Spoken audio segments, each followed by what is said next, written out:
Taubman said, if things are working, don't take them apart.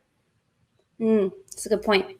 Yeah, don't undo things. You might have a little student and it just seems like the only thing you see is that the fingers are really clenched. I'm going to get to that as one of my first things.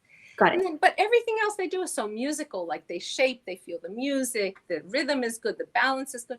So maybe you just want to touch a little bit on that point, but leave everything else alone. And that's why she said, the prodigies are the ones that you notice, like when they're so young. Right. Incredible. And so there's something that's intuitive by nature, and that's what we're trying to do.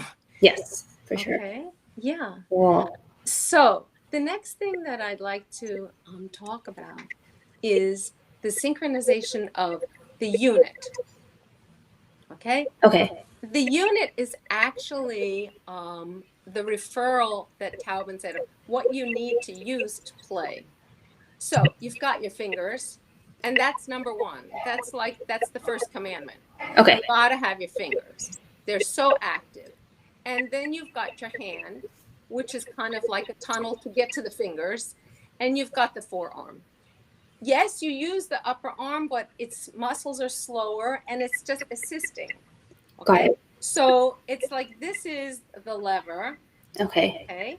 And actually, she would say that in front of your body, you can turn it as though you were, let's say, without grabbing a doorknob. It's the same reflex that you use all the time, but don't grab with the fingers. Okay. Just feel like your arm has your fingers by the side, just the way you take a walk. So it shouldn't look like this. No claw. Just, okay. Yeah. Okay. So then as I walk, by human nature, we supinate, which means that we tilt toward the pinky. So very often when kids take this unit, so I'm in front of my body, and it's almost like you could say I'm at 9 o'clock and 3 o'clock. I like using the clock. I think that kids are always like into like what it looks like. And then I take that 9 o'clock and 3 o'clock, and I just kind of go until I'm going to get to noon. And then I could just put myself over 5 keys, 5 fingers, 5 keys. Oh, interesting. Okay, so this is my unit. So it's almost like for kids, there are numerous things you could say. It's like my fishing rod, something like that. But the main thing that we want to do before we get to the Clementi is that you want to understand that the unit is very free, but the unit, as we work, you're going to see, needs some motivation to get across the keys and in and out, shaping the curvilinear motions, and interdependence of the hands. And the octave has a different posture. We'll see that in Rachmaninoff. And so the next thing we have to know, and Taubman was very clear to say that there are very few muscles that we need to know. The free flexors, those are our friends. The flexor muscles is letter F. It's like free, fall, fingers. And you can just feel from the main knuckle, it's almost like a bird. And I don't have to take it past 1 and 2. Okay. See? Yeah, it's almost like a chirping bird. Yeah. Okay, so the fingers fall freely, and they really have to fall together.